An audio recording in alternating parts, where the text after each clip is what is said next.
kutaura nyaya dzebonde pane zvakawanda zvatisingakwanise kutaura pakati pedu sehama neshamwari nekuti tsika nemagariro hazvititenderi kuti tichizvitaure, and it's not only in the African culture. Namhlanje we're just going to dive a little bit into the Indian community ukuthi sike sizwe ukuthi how does it really happen in their community. Are we going to learn something from them, or are they going to learn something from us? Or basically sizofundisana, because that is what it is all about. We are talking sex and culture. In the years as I grew up, I was told that it is a woman's job to please the man sexually. But nothing has ever been said about the man pleasing the woman sexually. Those are some of the things that we are trying to break and stop right here on the Naked Truth Show, where we talk all things sex, sexuality, and health. Namhlanje, again, I am not alone. I have Alicia, who is going to talk to us about what really happens in terms of sex and culture in the Indian community.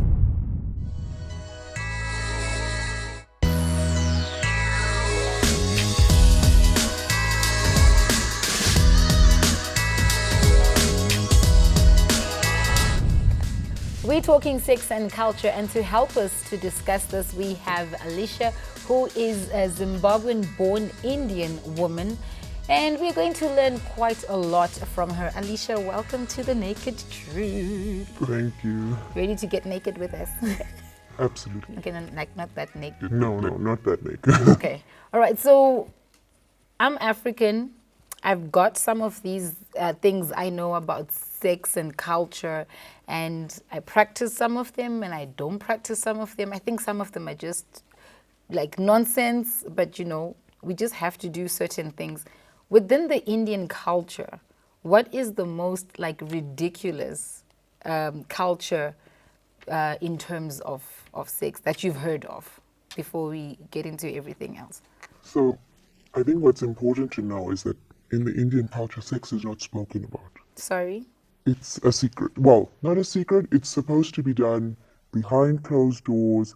Don't talk about it. Don't ask about it. Nobody talks about it. But they know it's happening. Of course. I mean, India has the highest population in the world. So it's happening. So do it, but don't talk about it. Don't talk about it. Don't ask about it. You know, I'm a married woman. Nobody, not my aunts, not my mom, not my sisters, or anyone elder to me, spoke to me about it. So we're just supposed to go into marriage, and our husbands obviously expect us to be some sort of sex goddesses, but we're not. Because no one is talking. No, and we're clueless. Especially some of us are virgins when we get married. Right. So, you know. So is it a cultural thing not to discuss sex at all? Like at all? Amongst your friends, you Yes. probably would. Yes. But within family, like with family members, like with us, we've got our aunties, our tetes, who would sit us down before we get married, and they'll tell us, you know, this is what you do before sex, this is what you do after sex, and during sex, make sure your back doesn't touch the ground. And, you know, they'll give you like little tidbits. Are you saying it's not there in the Indian culture? Not there. Not with me, not with any of my friends. And you must know, most of us are educated girls. We've been to university. But nobody has actually sat us down and spoken to us about sex. So what do you do when you get it? How was your wedding night? Most girls' wedding nights are not comfortable. You know? It's awkward. So okay, in our culture, we get married, right? And then on your wedding night, it's known as the Suhag Rath. Suhag Rath. So there's so much hype created. They'll decorate the bed, they'll put flowers, garlands. Well, I mean, you could. Sometimes the husband buys, if he wants to see his wife in something.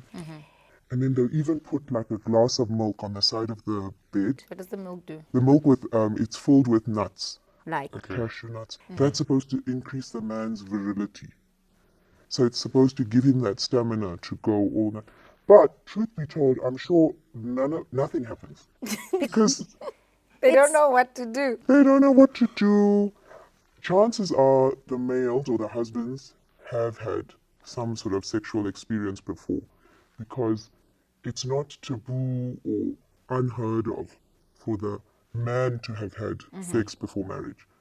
but they expect all their wives to be virgins. So I don't know who they're having the sex with. But All the But my girls have wife to be, has to be a virgin. trust me, it's in every culture. It's in every culture. It's like every man is like that. My wife has to be a virgin, but I could be everywhere. I could be, yes, I could be everywhere. Okay, so sex is not spoken about. So obviously things like labia stretching, like Yeah. as in preparation, do you... I actually haven't ever heard of that.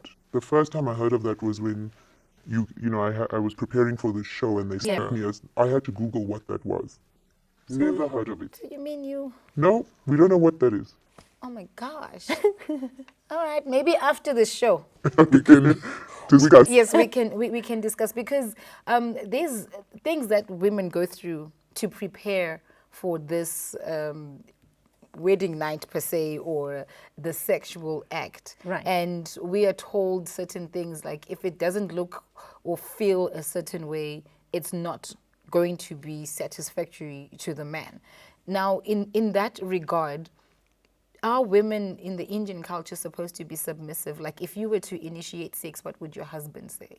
I think he'd be thrilled. My husband. Okay, your husband. But he's modern, He's not old. Okay, so now there's a... So There's a line. Yeah, there's big differences. I mean, so my husband's like me, also studied abroad, so he's a lot more open-minded to a certain extent, obviously. Right. But so he. Sorry, what was the question? Like if you were to initiate sex, Oh, he'd be thrilled. My husband would be thrilled. but then in general, Actually, I think, so while researching this, the Indian culture and sexuality, there's a lot of articles on it, actually, where psychologists in India have written about it. And if you go through our history, we were a very sexual sort of people before the colonizers came to yes, India. of course. Because when I saw you walking, I was like, "Who? The Kamasutra queen?"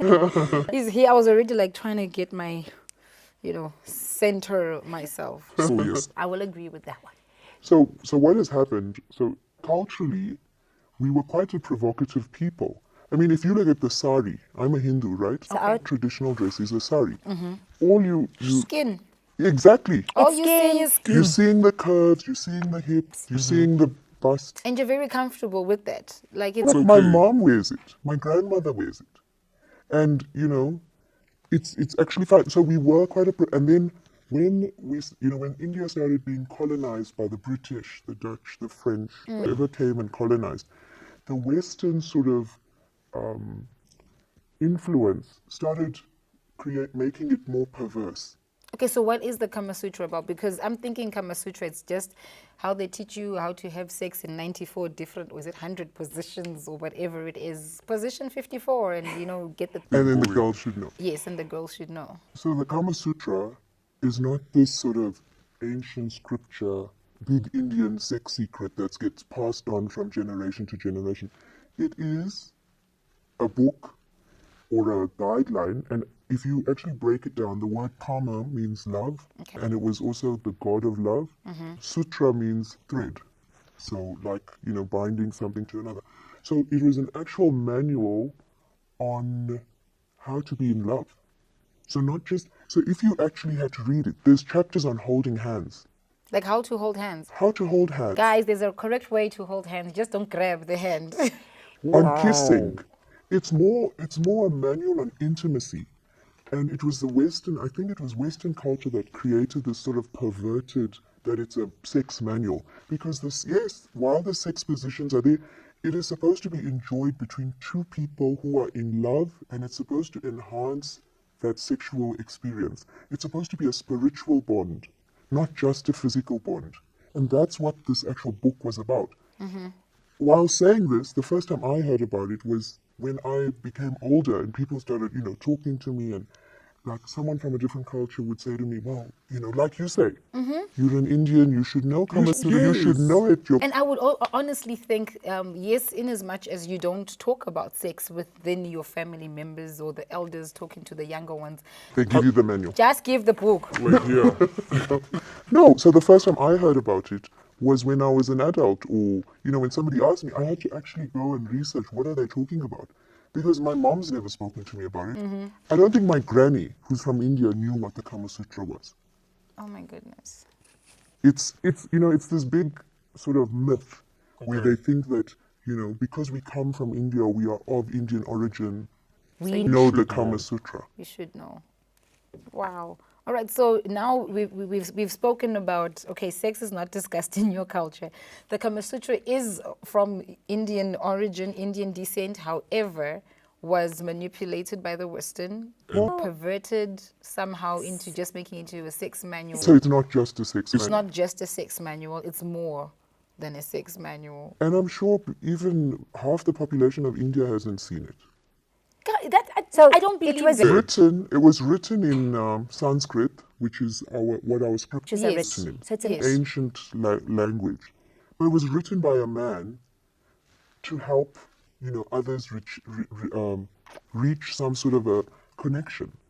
Physical, So should sexual. we now question some of the information in these Kama Sutra books? No, Because no. Plenty. I'm Yes, sure. out now. I'm sure those positions and what have you exist, but it's not there to sort of be like a manual to become a sex god or sex goddess. It's there to help you, reach intimacy with your partner. Right. You know? Right. Let's talk about marriage within the Indian community. We know a lot of arranged marriages happen, and at times they don't go far to find your husband. They will find your husband within your cousins and extended cousins, and then you also have to be a virgin on top of that. So, guide me through the marriage process in the Indian community. So, back in the day, where they had arranged marriages, the parents would identify a person of the opposite. So, if they have a son, they'd identify a daughter from a family that they know that's probably the same caste as them, same financial background, social background, and then they would introduce the couple. So, I know of couples where they meet for one meeting, and after that one meeting, they're supposed to agree, or they say, right, do you like the guy? Do you like the girl? Yes, yes, get engaged. There's no dating or anything, but it's different now. Like- myself and my husband, we met, we dated, Right. then we got married. Right. So that's changed, but the traditional Indian sort of cultural way is an arranged marriage. And that still does happen. But now it's gone beyond that. It's so elaborate. I mean, I don't know if you've heard of the Indian matchmaker. No, tell me. So it's a Netflix show where there's a woman. She's an Indian matchmaker, and she's all over the world. So she has like clients in America, who she's matchmaking, and From the Indian culture. Indian community. Yeah. Okay, yeah. So I mean, there's the criteria is so different. I mean, if you watch it, you'll understand how it works, because she has to not only match their social status, the moms want a certain thing, the boy, the groom himself wants certain things. So she goes and sits with all these. So they get what is known as a bio data. So like, if you want to get married, you prepare a bio data. I am so and so, my education, my background, whatever. The boy will do the same, and these matchmakers will put them together and then say, right, this is the match for you. And the thing is, you still have a choice, which is the good thing. Which is the good thing. Nowadays, that you still do have a choice. Okay, so now you mentioned earlier that you're from the Hindu, and then you've obviously got the Muslim, which is like the two biggest Indian Religions. religions that we have amongst the culture. Indian culture. Right. So say you're a Hindu and you have your eye on a Muslim guy, then what? That's a bit of a no-no, because I mean, that's not usually heard of. It's very controversial, and there's a lot of that sort of happening right now in India. But the cases of that happening, I mean, it happens, and sometimes you can't help who you love. true. But a lot of the times, or most of the times, if you do marry a Muslim, you're expected to convert to that religion, and a lot of Hindu parents are not happy about that. Okay, so let's go into the bedroom a little bit here. In my culture, in African culture, the women are taught to be submissive in the bedroom. Our aim is to please the man and not necessarily the woman being pleasured. So if you are having sex with your husband and he orgasms before you, are you in a position to say, hey, buddy, listen, nothing happened here? Or do you just like, okay, he's done, let me just get up and go and clean myself? Or do you clean yourself up after that? Or do you just go to sleep? Like, what happens in the bedroom in that regard? So I'm fortunate. My husband, he's from the modern sort of school of thought, and he does believe in that the woman has, must be pleasured as well. Yeah. So I'm Very lucky. Like my husband will circle back and make sure. but I'm also You will happy. circle back. Yeah. He's Like, So I'm fortunate in that. But I don't know. I'm sure other husbands don't. I mean, like I was telling you earlier, I have friends who Yes. don't enjoy sex. They married like for 8 or 9 years and they still don't enjoy it. And their husbands even say to them that, I feel like I'm raping you because you're not at all stimulated. so is it then a taboo thing to go and seek help? Because I can't be married 10 whole years and I'm still finding sex uncomfortable, I'm not enjoying it, or it's painful, and I must just lie there and take it. No, I don't think it's taboo. I think, we've moved on as a community as well, where, as we've become also a little bit modernized, women are allowed to go and seek help. Okay. Yeah. But within like husband and wife, they can't really, or like between partners, they can't really talk about, I'm not enjoying it, or it's painful. So, like, I know certain couples, even here in Harare, who had a divorce because the girl said, he's impotent. I can't stay married to him. And she came out in the community and said it. Ooh. Yeah. Is she safe? But he's obviously not. He's got kids now, so Yeah. with another woman. Right. But I mean, this has changed over time. I think back in the day, the women were supposed to just be mum and take it. And take it. You mentioned divorce. How is divorce viewed? It's becoming so. This program, the Indian Matchmaker, this woman's from India, and she goes around and she says marriages are breaking like biscuits in India, which is the fact of the matter. Divorce is becoming more of a normal thing, whereas before it wasn't. I think in our community here in Zim, I might know 2 or 3 couples who are divorced. We don't really hear so much about divorce. All right. And are they treated the same? Like, you were married before, you were friends with other couples, and then now you're not together. Who is shunned, the woman or the man, when the divorce process is going on? I don't think it's viewed as a taboo anymore. Like the woman said, marriages are breaking like biscuits. So it You is know? what it is. It is what it Comes is. to- Yes, of course. When it comes to that. So you can't talk about sex, but can you talk about self-sexual pleasure, like masturbation? Like with the married women who are not enjoying sex for a whole 10 years. I know, I mean, I would find something. I would do something to, like, at least give myself some pleasure. So from like what I know of Islam, which is the Muslim religion, I don't think masturbation is even allowed.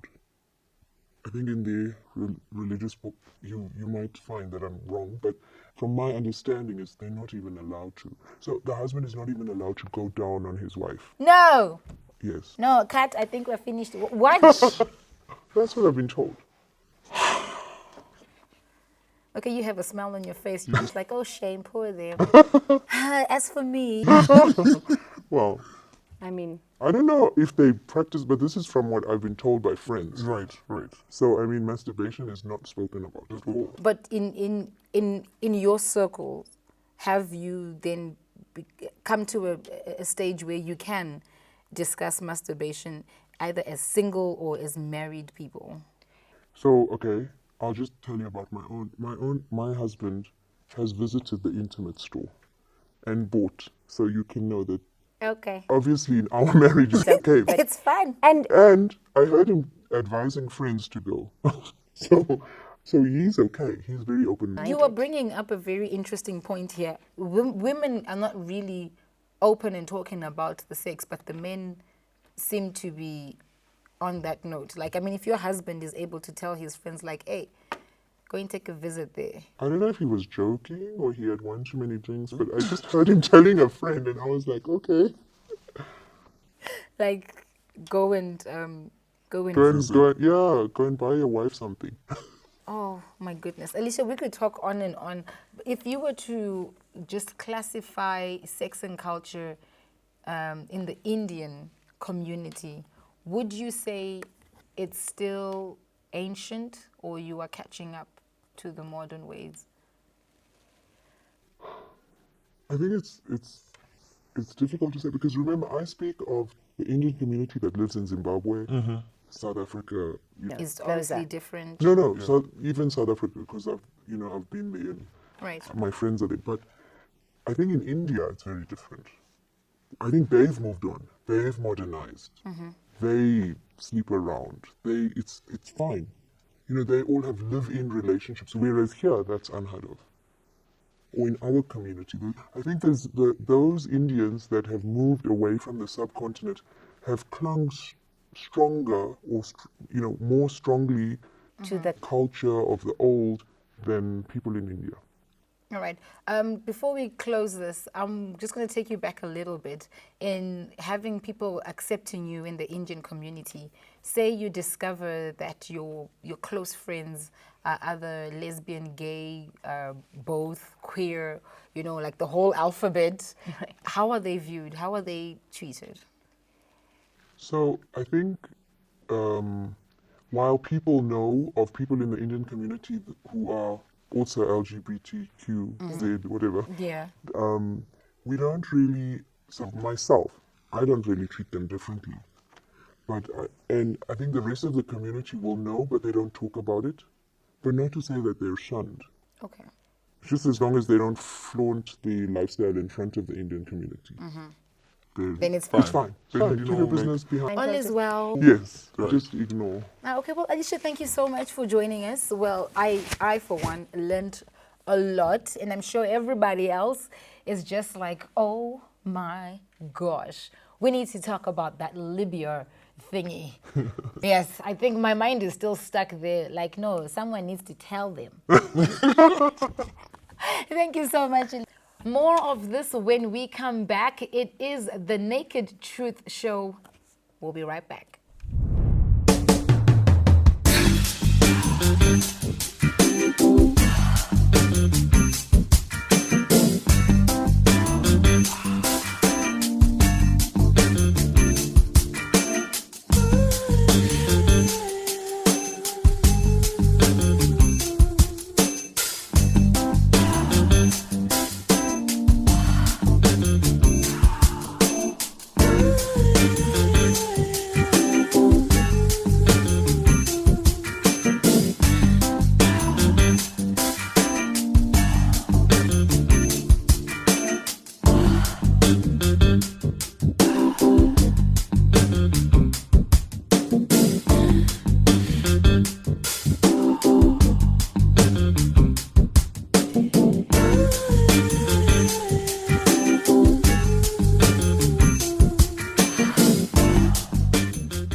Alrighty, so let's just say you belong to that community where you really can't talk about sex, or that family where if you mention sex, it's like you are grounded for life. Here's a little bit of some advice. Being a bridal shower or a baby shower, you might just learn a few things there because they have invited guests. You know those invited guests, the special ones that do some of these things for a living. They could teach you a thing or two so that you don't have a boring sex life for 10 years and can't even communicate with your partner. But above all, let's just make sure that we understand it is important to have the relevant and right information when it comes to sex, because this is how we end up with the boring, dangerous at times sex life. Until next time, people, this is the Naked Truth Show, where we give you all things to do with sex, sexuality, and health. The Naked Truth. Ciao.